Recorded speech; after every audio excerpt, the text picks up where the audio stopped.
Hello,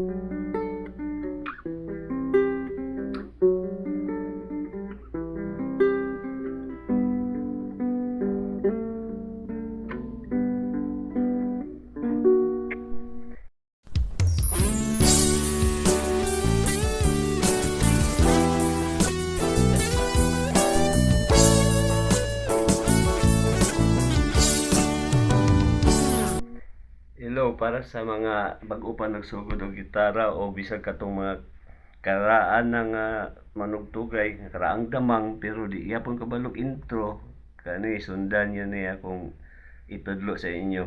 Simple ra kay ni ato lang hinay-hinayon ug tan-aw lang yun. Ug ani pagsugod ini paminaw.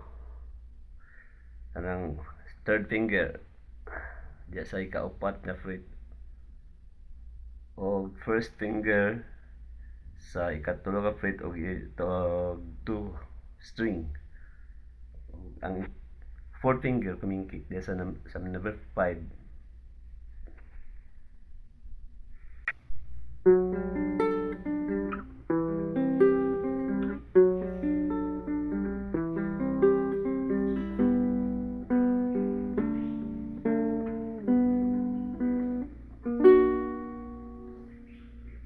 Noong ako ay nilapitan mo, tinanong kung anong pangalan ko. Ay, mali.